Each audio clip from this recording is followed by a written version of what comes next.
Good morning and welcome. Today we're going to talk about order. I think order gets a bad rap.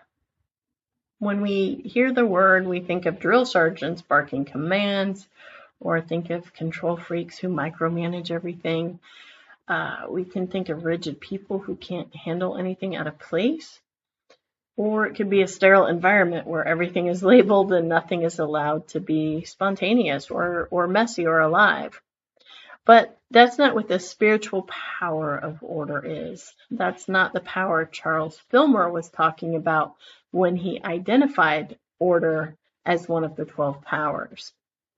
And it's not what we see in James, son of Alphaeus, the disciple associated with this faculty. James, son of Alphaeus, is often described or often called James the Less, to distinguish him from James, the brother of John.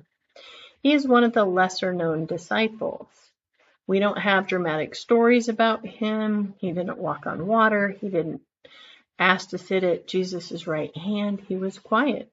He was in the background, but he was there, faithfully, consistently in his right place. That's order. Not flashy, not controlling, just everything and everyone in their right place, doing what they're meant to do. Charles Fillmore located the power of order at the navel, at your center, at your solar plexus. This is your gut, your core, your place of deep knowing. This is where you feel when something's right or wrong, in order or out of order. This is your center of gravity or point of balance. Where your center is ordered, everything else can flow. Where your center is chaotic, everything else reflects that chaos. So here's what's interesting about the word order. It has 3 distinct meanings, and understanding all 3 will help you understand this power. So first, there's order as in giving orders. Command and control. Do this, do it now, do it my way. This is the drill sergeant, the micromanager, the control freak. This is the order of domination, of forcing your will onto others, onto circumstances, and onto life itself.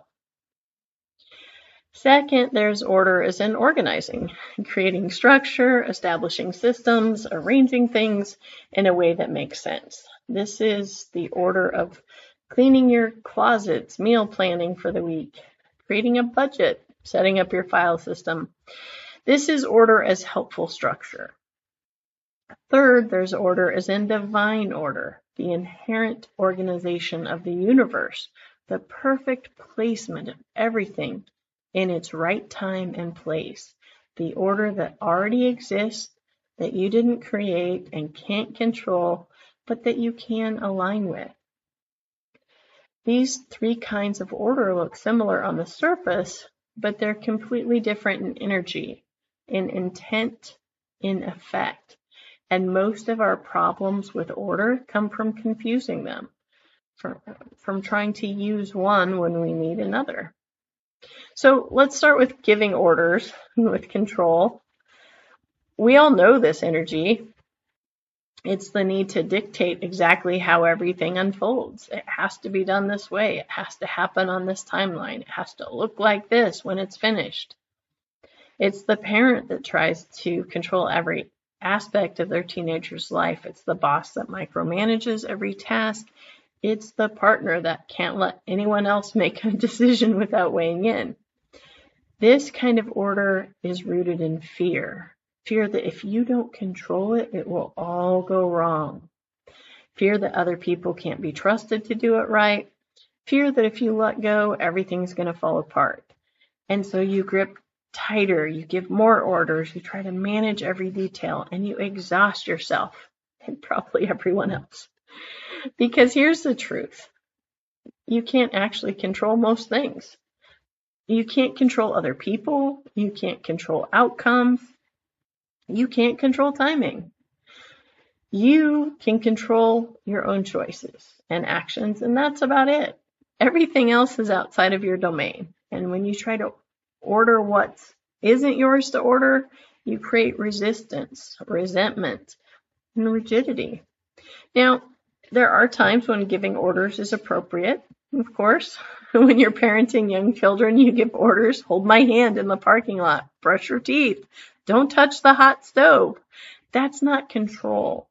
That's guidance and protection. In emergency situations, someone needs to give clear orders. Call 911, apply pressure to the wound, get everyone out of the building. That, again, that's not control, that's leadership. But in adult relationships, in creative processes, in life naturally unfolding, giving orders doesn't work. You can't order someone to love you. You can't order a creative project to be finished before it's ready. And you can't order life to go according to your plan, which, darn it, would be nice, but you can't. When you try, you just create conflict and frustration. The second kind of order is organizing, creating structure. And this kind of order is beautiful when it's done in service of life, not in control of it. Think about organizing your kitchen. You put pots near the stove, the dishes near the dishwasher, the spices where you can reach them when you're cooking. This isn't about rigidity. This is about creating a structure that makes your life easier. When things have a place, you can find them. When there's a system, you can function smoothly. That's helpful order. Think about meal planning. You sit down on Sunday and plan the week's dinners. You make a grocery list. You prep what you can ahead of time. This isn't control. This is organization in service of nourishing yourself and your family without the nightly stress of what's for dinner. Structure creates freedom. It frees up mental energy. It reduces decision fatigue. It makes space for spontaneity in other areas. This is what set your house in order means as a spiritual practice. It's the idea that external order supports internal clarity. When your physical space is organized, when your schedule makes sense, when your priorities are clear, you have more capacity for everything else. You're not spending energy looking for your keys or wondering what you forgot or feeling overwhelmed by clutter.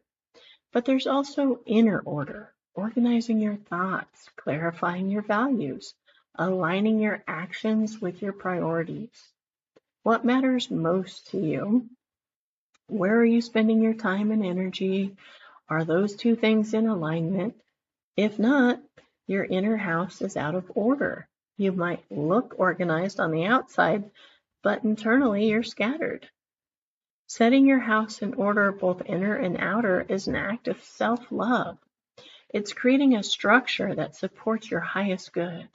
It's organizing your life in a way that serves your growth, your peace, and your purpose. But here's where it can get tricky. There's a fine line between helpful structure and rigid control. Structure says, I have a morning routine that helps me start the day centered. Control says, if my routine is disrupted, my entire day is ruined. Structure is flexible. Control is brittle. Structure serves. Control imprisons. How do you know the difference? Pay attention to how you feel. Does your organizational system make you feel calm and supported? Or is it anxious or constricting? Can you adapt when things change, or do you fall apart?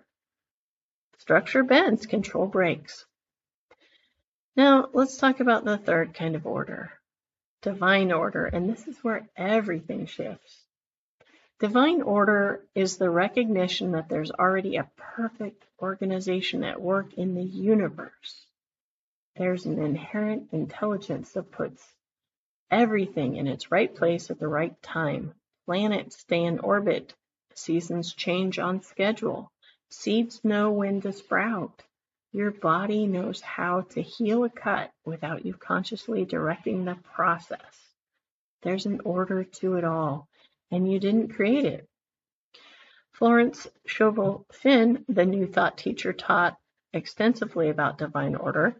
One of her most powerful affirmations is simply this: divine order is now established in my mind, body, and affairs. Not I'm establishing order, nor was it I am organizing everything. but divine order is establishing itself. Present tense, already happening. The order you're looking for is already at work. This is the shift from control to trust, from trying to order life to trusting the order of life, from forcing your will to aligning with what's already unfolding. This is the difference between swimming upstream and floating downstream. Both are movement, but one exhausts you and the other carries you. When you're trying to control, you feel it in your body. There's tension, tightness in your chest, your jaw, your shoulders. You're clenched, you're braced. You're holding on so tight your knuckles are white. That's your body telling you you're trying to order what isn't yours to order. When you're trusting divine order, you feel different. There's an openness to the flow. There's a sense of, I wonder how this will unfold, instead of it has to be this way. You're still engaged, you're still acting, but you're cooperating with what's already happening instead of trying to force something into being. Control says it has to be this way or it's wrong. Trust says, I have a preference and I'm open to being surprised. And the irony is that trust is actually more powerful than control, because when you stop forcing, you make space for things to happen that you never could have orchestrated on your own. And here's what Shin understood. You don't have to create order. The order's already happening. Your job is to align with it and cooperate with it. When you get yourself in sync with the organizing intelligence that's already at work, things start falling into place in ways that you couldn't have planned. Synchronicities happen. You think of someone and they call you. You need something and it shows up. You wonder about a question and the answer arrives. Doors open, connections form, resources appear. This isn't luck or coincidence. This is divine order at work. And you're finally in alignment with it instead of fighting against it. But here's what trips people up sometimes. Divine order can look like chaos. Sometimes things have to fall apart before they can come together in a new way. And sometimes the order you're trying to maintain is actually what's preventing a better order from emerging. Think about reorganizing a closet. Before it gets better, it usually gets worse. You have to pull everything out. You have to make a mess. There's a moment where it looks like total chaos, but that chaos is actually reorganization in process. You're not destroying order, you're allowing a new, better order to establish itself. The same thing happens in your life. Sometimes a job ends and it feels like a disaster. Sometimes a relationship falls apart and it feels like your world is collapsing.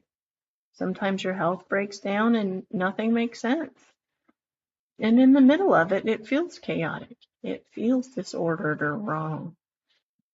But what if that chaos is simply a reorganization? What if the old order had to break down so a new order could emerge? What if what you thought was falling apart was actually being set in order in a new way that you couldn't see it? This is where trust becomes essential. Can you trust the process even when it looks chaotic? Can you trust that divine order is establishing itself even when you can't see it yet? Can you trust that you're being reorganized into alignment with something better than what you had before? The biblical phrase, set your house in order, takes on new meaning here. It's not just about cleaning your closet or organizing your schedule, though those things matter. It's about allowing your entire life to be rearranged into divine order. And sometimes that means letting go of the order you've been trying to maintain. Sometimes that means releasing control. That word I don't like that much, surrender, but I'm learning. It's great when you release that control so that higher order can take over.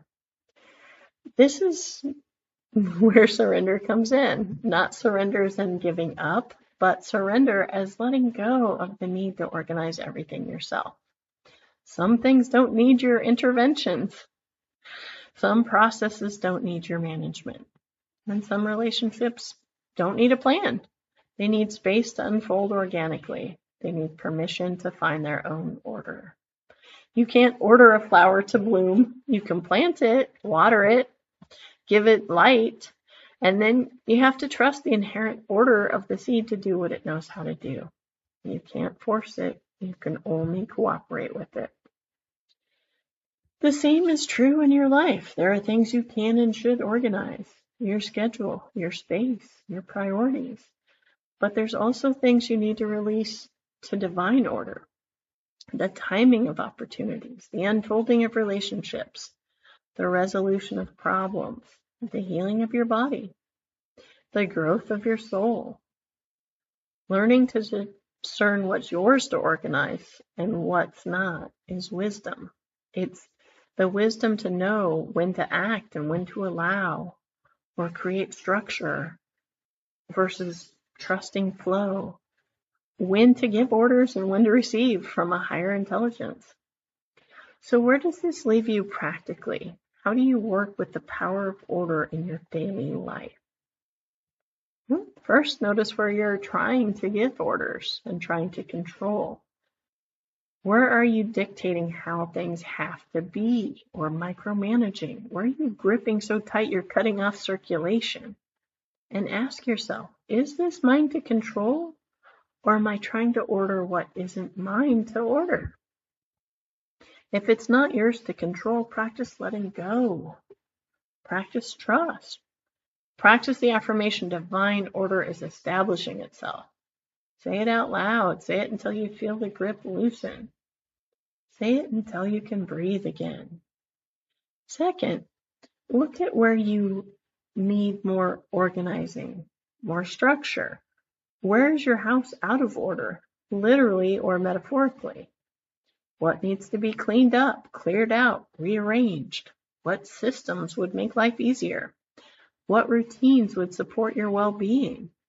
Don't judge yourself for the disorder.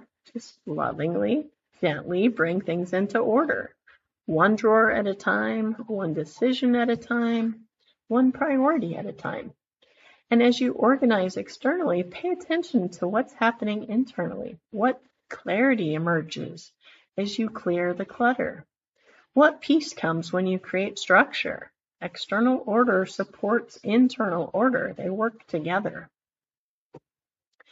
Third, practice trusting divine order, especially when things look chaotic. When life feels out of control, when everything seems to be falling apart, remind yourself, this might be reorganization. This might be the mess in the middle. This might be the closet with everything pulled out before it gets put back in a better way. Breathe. Trust. Watch for the signs of divine order at work, the unexpected help, the perfect timing, the door that opens just when you need it, the answer that arrives. These aren't accidents. This is order establishing itself. Use affirmations. Florence Shen gave us powerful ones. Divine order is now established in my mind, body, and affairs. Everything in my life is in perfect order. I trust the perfect order of the universe. I release all need to control, and I trust divine order. Say them, mean them, and let them shift your consciousness from control to trust. And create physical practices that support this shift. When you feel the need to control rising up in you, place your hand on your navel, on that center of order, and breathe. Feel your center. Return to your center and ask, is this mine to order? Or am I being invited to trust higher order? Organize your space as a spiritual practice. As you organize, affirm that you're aligning with divine order. As you create structure, you're cooperating with the organizing intelligence of the universe. As you set your house in order, you're making space for divine order to work more fully in your life. Let's take a few moments now to connect with the power of order within you and around you as we enter our meditation. So go ahead and find a comfortable position. Take a nice deep breath. Take another one. Let it all out. Feel your body relaxing. Feel yourself supported fully. And if it's comfortable, go ahead and close your eyes. If not, just soften your gaze. Take another deep breath and let your whole body relax even more deeply. And now bring your awareness to your navel, to your center. This is where the power of order resides in your body. Place a hand there if it feels comfortable. Imagine a warm, golden light at your center, radiating outward, bringing everything into alignment, into harmony, into order. Feel your center becoming calm, organized, clear. Now bring to mind something in your life that feels chaotic or out of control. Just acknowledge it. Don't try to fix it. Don't try to force it into order. Instead, breathe and say to yourself, divine order is establishing itself in this situation. Feel the shift from trying to control to trusting the order that's already at work. Imagine that golden light from your center reaching out to this situation, not to force it, but to align with the perfect order that's already emerging. You don't have to know how it will unfold. You just have to trust that it will. Breathe into that trust. Let go of the need to organize everything. Let go of the need to control the outcome. Rest in the knowing that divine order is already at work, already establishing itself and bringing everything into its right place at the right time. Rest in this trust as we enter our moment of silence.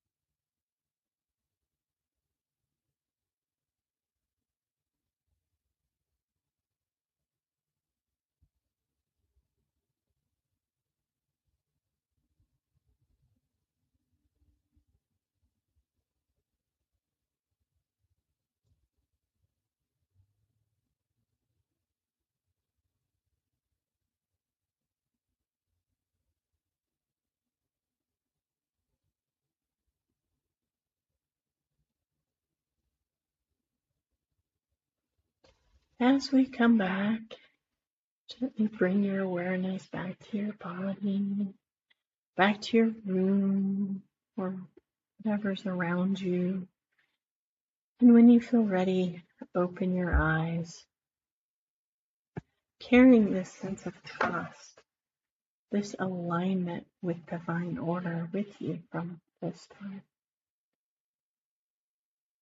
Order isn't about control or rigidity. It's not about forcing everything into a neat little box. Real order, spiritual order, divine order is about alignment.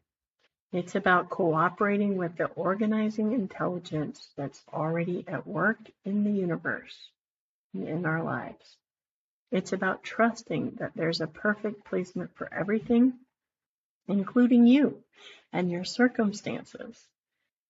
and what might feel chaotic right now. You can stop trying so hard to order everything. You can create helpful structures where it serves you, release control where it exhausts you, and you can trust, deeply trust, that divine order is establishing itself in your life right now, even if you can't see it yet. Your house is being set in order, not by your frantic organizing, but by the perfect intelligence that knows exactly where everything belongs.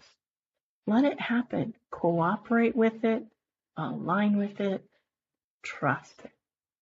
And so it is. Thank you.